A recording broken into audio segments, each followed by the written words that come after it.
10th का geometry है triangle chapter.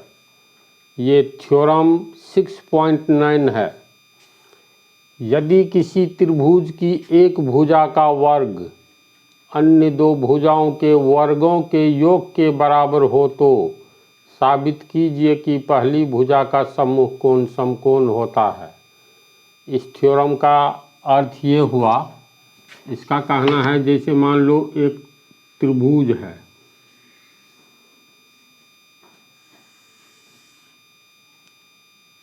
मान लेते हैं कोई त्रिभुज ABC है।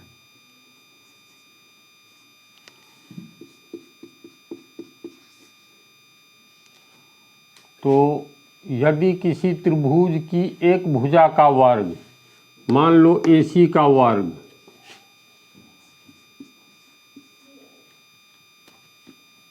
यदि किसी त्रिभुज की एक भुजा का वर्ग AC का वर्ग मान लिए अन्य दो भुजाओं के वर्गों के योग के बराबर हो, तो अन्य दो भुजा के वर्गों के योग के बराबर हो, तो अन्य दो भुजा AB है एवं BC है।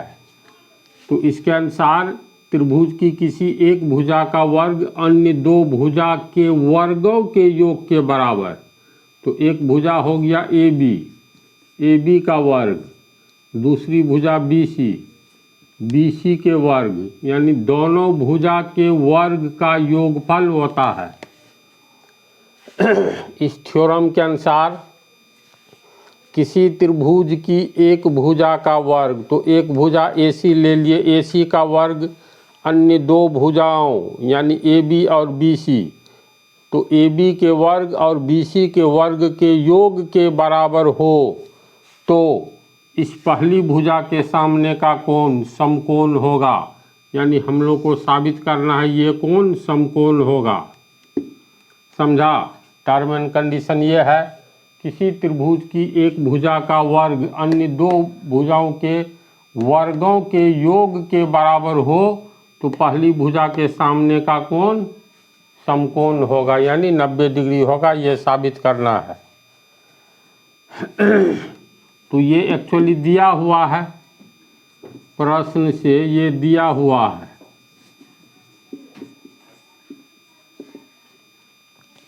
तो इसको समीकरण 1 मान लेते हैं, ये थ्योरम में ही दिया हुआ है। तो साबित क्या करना है? तो साबित करना है कि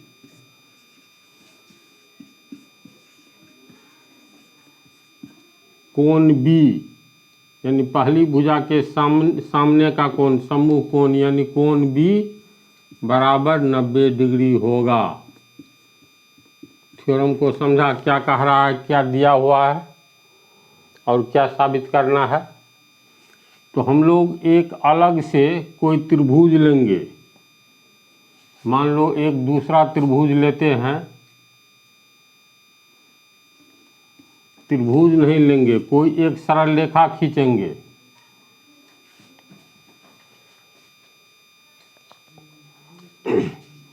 तो अब हम लोग बनावट में एक त्रिभुज बनाएंगे, तो किस तरह बनाएंगे? तो बनावट में लिखेंगे, देखो एक सरल रेखा खींचेंगे, उस सरल रेखा पर 90 डिग्री का कोण बनाएंगे।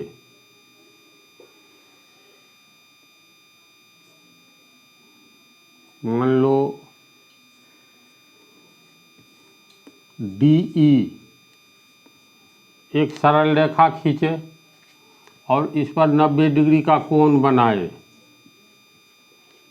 इसके बाद BC के लंबाई के बराबर इसमें लंबाई काट लेंगे। ये BC है तो मान लो BC के लंबाई के बराबर DF लंबाई काटेंगे। अगर BC x मीटर होगा तो DF भी x मीटर होगा।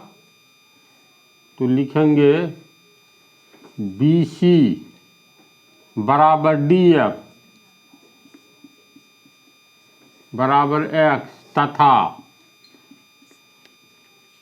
ये AB के लंबाई के बराबर इसमें से लंबाई काटेंगे। ये रेखा और मान लो ऊपर तक है, तो मान लो यहाँ तक काटे, ये ए बी के लंबाई के बराबर ये लंबाई काटे, इसको एक नया बिंदु मान लेते हैं एफ। इसके बाद एफ को ई से मिलाएंगे,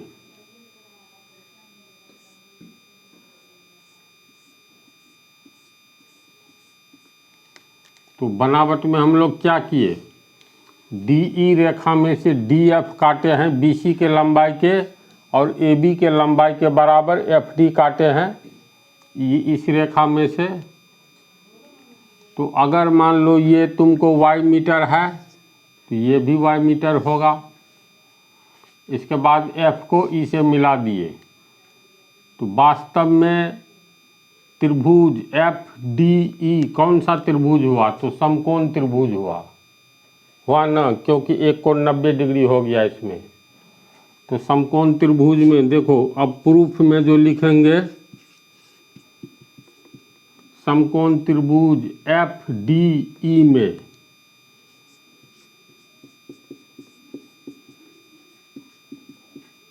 कर्ण स्क्वायर बराबर लंब स्क्वायर जोड़ आधार स्क्वायर होता है। तो कर्ण स्क्वायर बराबर लंब स्क्वायर जोड़ आधार स्क्वायर, इसमें कर्ण कौन सा हुआ, एफ ई स्क्वायर बराबर लंब हुआ एफ डी, आधार डी एफ, सॉरी इसको मिलाएंगे, मिस्टेक हो गया, इसको जी मानो, डी जी, क्योंकि यहाँ एफ मान चुके हैं, डी जी के मतलब बी ए के बराबर डी जी काटा, तो बी ए बराबर डी जी, ये तो ठीक है था, बी सी बराबर डी एफ, बी सी बराबर डी एफ काटे बराबर एक्स,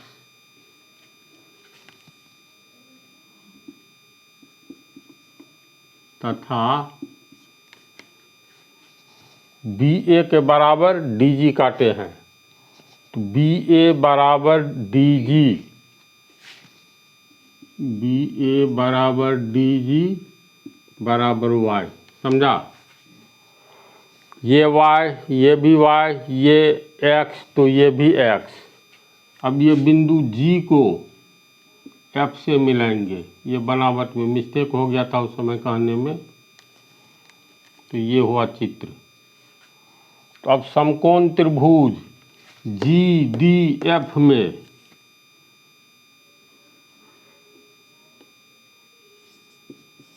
जी डी एफ में ये समकोण त्रिभुज हो गया, तो कर्ण स्क्वायर बराबर लंब स्क्वायर जोड़ आधार स्क्वायर, कर्ण हो गया तुमको जी एफ,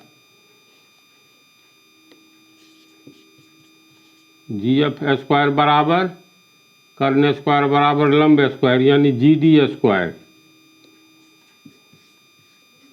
प्लस आधार स्क्वायर यानी डी एफ स्क्वायर, इतना होगा।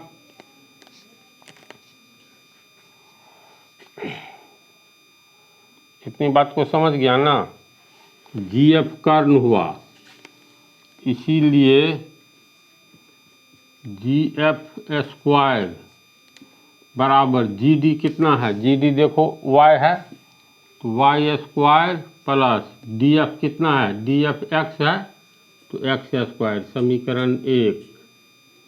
या इसको लिख सकते हैं इसी बात को फिर, या एक्स स्क्वायर जोड़ वाई स्क्वायर, एक्स स्क्वायर जोड़ वाई स्क्वायर, एक्स स्क्वायर जोड़ वाई स्क्वायर बराबर जी एफ स्क्वायर, इसको मान लेंगे समीकरण 1। इसको समझना आसान है, समकोण त्रिभुज का फार्मूला है। इसके बाद अब ये दोनों त्रिभुज में देखेंगे जो सर्वांगसम होता है कि नहीं।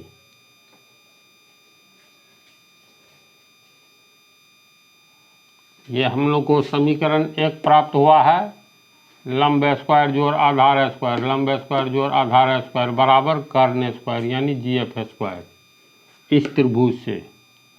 समीकरण 1 में जो दिया हुआ है अब समीकरण 1 से ये समीकरण 1 मान चुके हैं, ये समीकरण 2 होगा। समीकरण 1 से AC² जो दिया हुआ है बराबर AB² प्लस BC²। समीकरण 1 यहाँ है, दिया हुआ है। और AC² बराबर AB कितना है, AB है y, तो y² plus BC²। BC x है तो x² लिख सकते हैं, इसीलिए x² प्लस y² बराबर AC²। ये हो गया समीकरण 3। अब समीकरण 2 और 3 को देखो। x² जोड़ y² बराबर GF², x² जोड़ y² बराबर AC²। तो समीकरण 3 और 2 से यानी AC² बराबर GF² हो जाएगा। दोनों तो x² जोड़ y² का ही वैल्यू है, तो समीकरण 2 एवं 3 से लिखेंगे समीकरण 2 एवं 3 से AC² बराबर GF², AC² बराबर GF²। इसीलिए AC बराबर √GF² बराबर GF। GF ने GF है, जोड़ा में से एक तो निकल जाएगा, इसीलिए AC बराबर GF साबित हो गया। यानी AC बराबर GF। अगर मान लो ये M है तो ये भी M है। AC बराबर GF बराबर M मान लिए। इतनी बात को समझ गया। अब त्रिभुज ABC एवं त्रिभुज GDF में BC बराबर DF है, AB बराबर GD और AC बराबर GF है। यानी हम लोग लिखेंगे त्रिभुज ABC एवं त्रिभुज GDF में तुलना करेंगे क्या क्या बराबर है। AB बराबर, इसमें ABY है तो इसमें GDY है, तो AB बराबर DG बराबर Y। ये बनावट से इतना हम लोग काटे हैं तो कोष्ठ में लिख देंगे बनावट से। पुनः BC बराबर DF बराबर X, ये भी है बनावट से। इतना बराबर इतना काटे हैं बनावट में। इसके बाद AC बराबर GF, AC बराबर GF बराबर M। ये हम लोग को समीकरण से प्राप्त हुआ है, तो लिख देंगे समीकरण से प्राप्त। अब दोनों त्रिभुज में देखो तो पहले त्रिभुज की इसको पहली भुजा दूसरे त्रिभुज की पहली भुजा के बराबर है। पहले त्रिभुज की ये दूसरी भुजा x है, तो पहले दूसरे त्रिभुज का ये दूसरी भुजा x है। पहले त्रिभुज का ये तीसरी भुजा m है, तो दूसरे त्रिभुज का ये तीसरी भुजा m है। तो सर्वांग समता के सिद्धांत भुजा भुजा भुजा यानी S S S भुजा भुजा भुजा भुजा भुजा के बराबर है, दूसरी दूसरी के बराबर, तीसरी तीसरी के बराबर। इसलिए सर्वांग समता के सिद्धांत S S S से ये लिख करके लिखेंगे सर्वांग समता के सिद्धांत S S S से त्रिभुज ABC एवं त्रिभुज GDF सर्वांग सम होगा। यानी त्रिभुज ABC सर्वांग सम त्रिभुज GDF।